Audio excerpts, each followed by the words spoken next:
because our next poet is one of the most brilliant younger poets that I've read, Adiba Shahid Talukta. I met her, I think, 12 years ago when there was a launch in New York for Modern Poetry of Pakistan, the translation work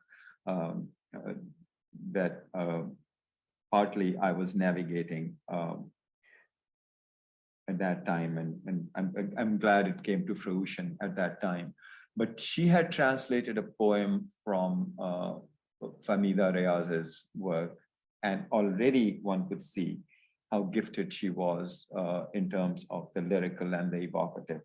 So she's a Pakistani-American poet, singer, and translator of Urdu and Persian poetry. She's the author of What Is Not Beautiful, Glass Poetry Press 2018, and her debut collection, Shahre Jana, The City of the Beloved, Tupelo Press 2020, which I've actually prescribed for my classes, and my students have also loved it, is a winner of the Kundeman Poetry Prize. Her poetry has appeared in Poem a Day, Gulf Coast Poetry Daily, Aleph Review, and The Margins, and her translations in PBS Frontline and Words Without Borders.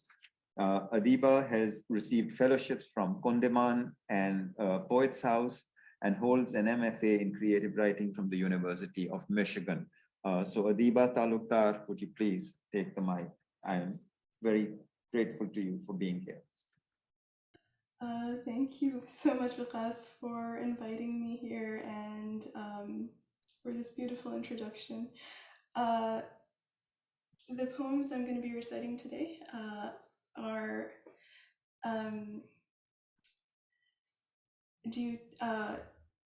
surrounding the intersection of my mental disorder with singing,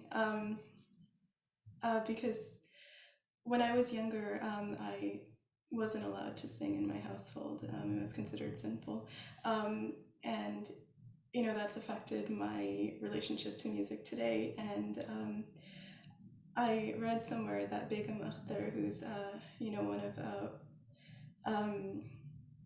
classical music's greatest artists, was kept from singing for part of her life, also due to ideas of respectability. So I'm going to begin with this poem called A Song for Bigamakter. Akhtari, your cry a dark spell, your sway over men wicked.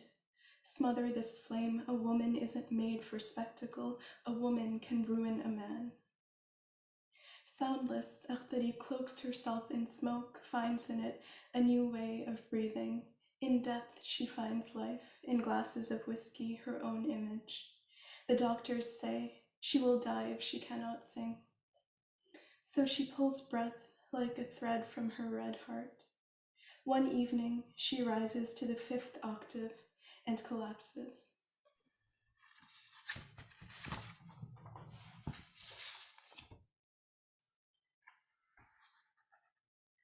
This is January 9th, 2008. It's named after the date of my first episode in hospitalization.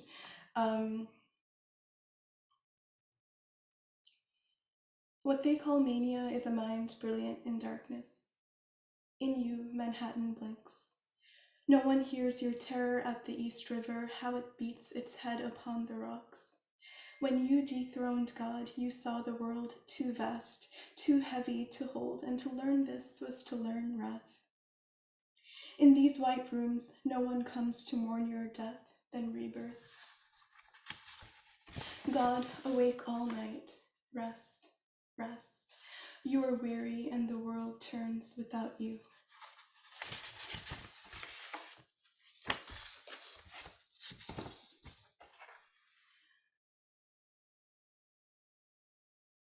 Episode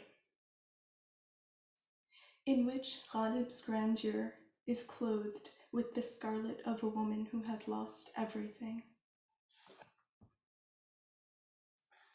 A white room, my madness jeweled, the wedding night sacred and red gold glimmering.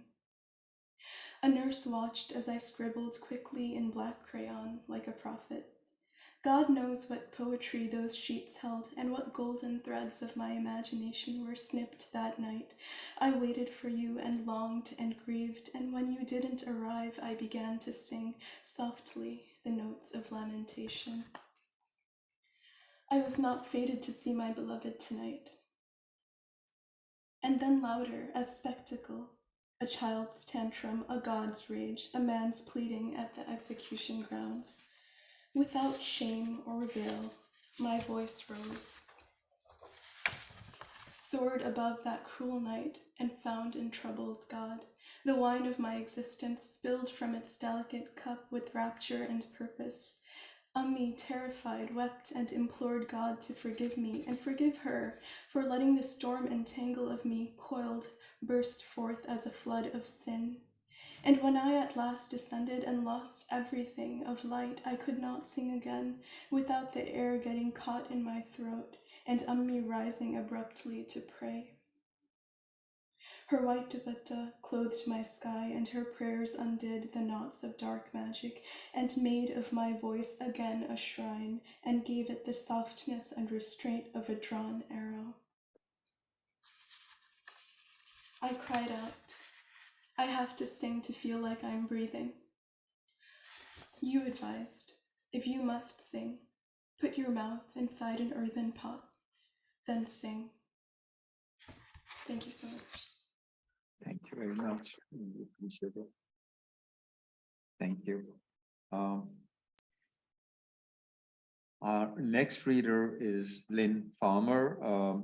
And again, greatly obliged to her for being here. She's participated in several ones of our events earlier as well. Her poetry has been featured in readings in Teaneck, New Jersey, Huntersville, North Carolina, Shreveport, Los Angeles, Philadelphia, Atlanta, and elsewhere. Her work has appeared in journals such as Snake Nation Review, Lull Motor Review, Red Mountain Rendezvous, Chattahoochee Review, Poets, Artists, and Madmen. And she won the Byron Reese Award from the Chattahoochee Valley Prize and the Chattahoochee Valley Prize, as well as the Warren Prize from the Academy of American Poets. Her collection, The Rare Persistent Light, won the Charles Dixon Chapbook Award, a native of Knoxville, Tennessee. Lynn has lived most of her life in Decatur, Georgia, as a career high school English teacher, poet, photographer, and singer. And I am proud to call her my friend as well. Lynn Farmer, please, the podium or the mic is yours. Oh, there you are. You're going to be here in person. Yes, sorry for that. I will vacate this place for you. This first poem was written after my second trip to Cuba, and I hope to be back in January for my 16th time.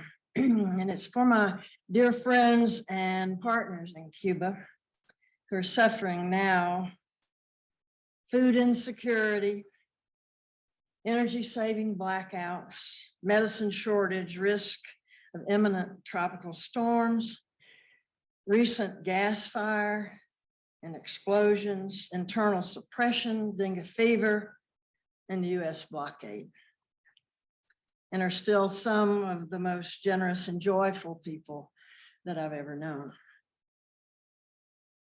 The epigraph is from Jose Jacinto Mayanes.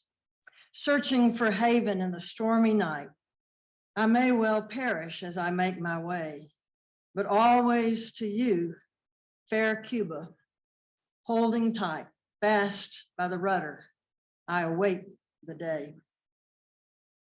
Promised.